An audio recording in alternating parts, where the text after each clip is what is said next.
Okay, so here we go. We're going to talk about how to write an equation of an ellipse.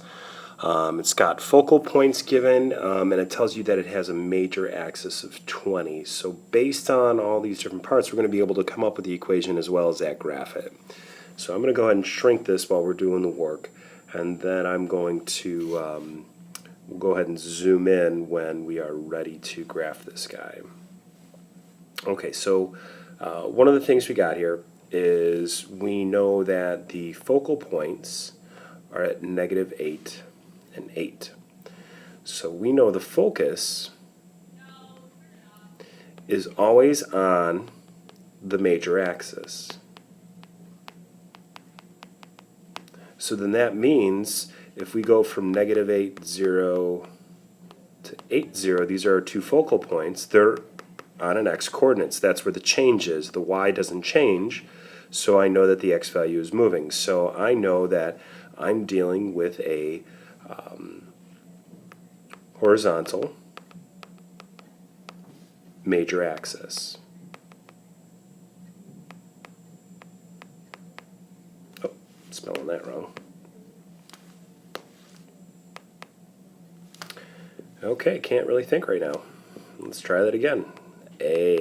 There we go. So right away that tells me I'm dealing with an x squared over a squared plus y squared over b squared is equal to 1. Okay? So that's the first thing I'm going to do is I'm going to try and identify the equation that I'm working with. The other thing that I know is it has a major axis of, and if I draw a generic shape here, here is our major axis. It goes from end to end. So this length is 20 units. So what that means is if we're right in the middle, then we have 10 units on each side. Well, what does that tell us? That tells us that the vertex, because the vertices are connected, they're the endpoints, right, of the shape, and the major axis connects the two endpoints, we know that from the center to one side is 10 units. So using kind of these two pieces together, I know that my vertices and focus are these two specific values. So here's what I'm going to go ahead and do. I'm going to tell you right now that the center of this graph is at the origin. Okay, I just plotted that point. We'll zoom in later. The reason that I know that the center is at the origin is I'm looking at the middle of this.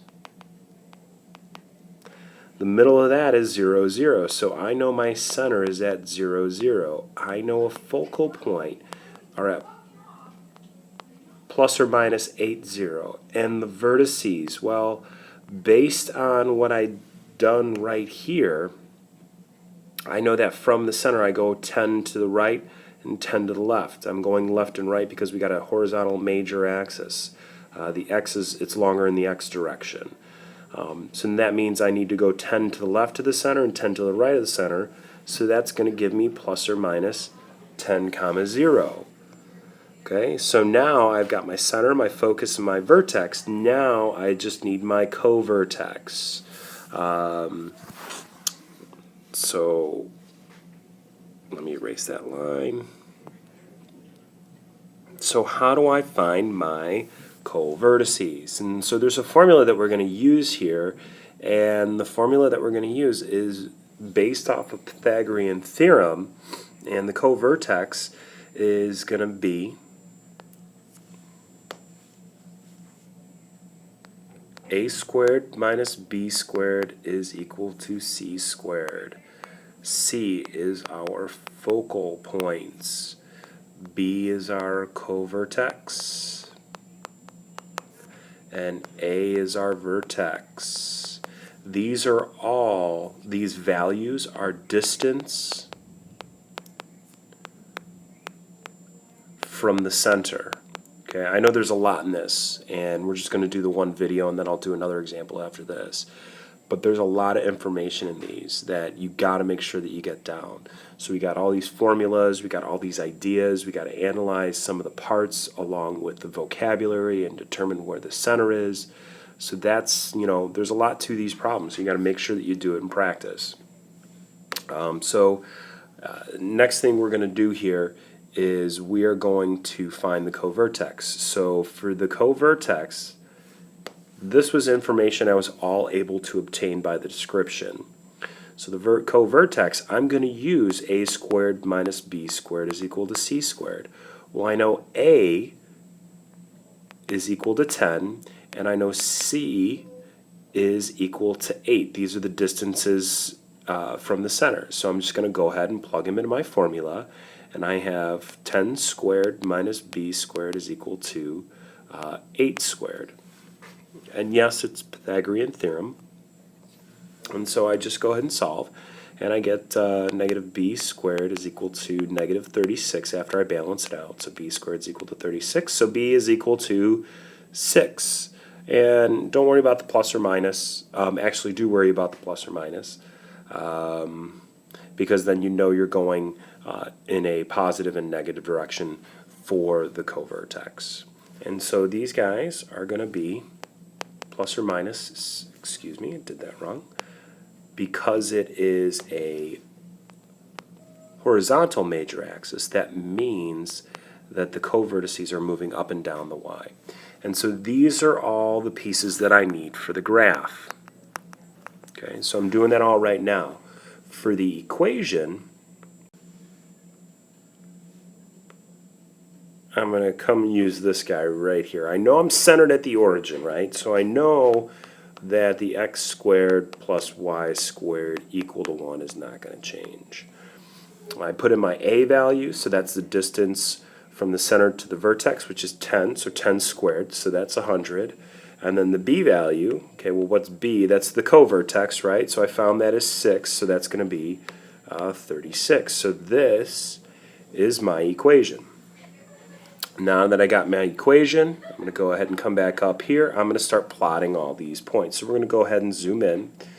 And we knew that 10 units out was our vertex. So 1, 2, 3, 4, 5, 6, 7, 8, 9, right at the edge of the graph. So these are these are the vertices. So I'm just going to mark a V for vertices, C for center. Now I know the focal points were at 8 and negative 8, right? So I'm moving 8 units from the center and then a negative 8 units from the center to get to these points.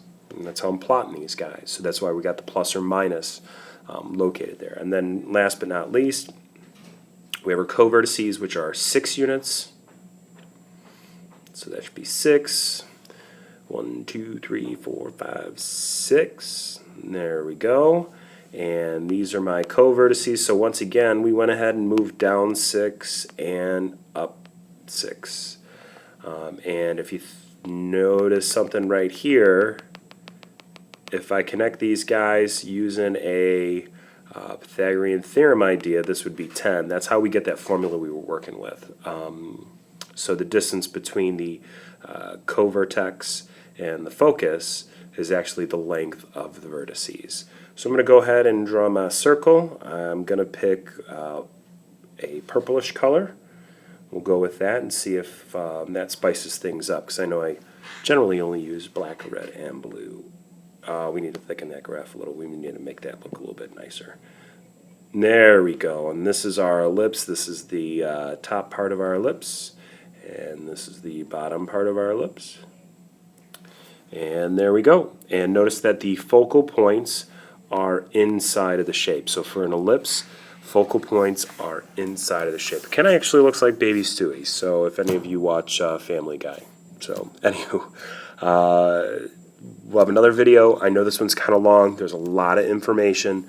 I'll speed it up a little bit in the subsequent videos.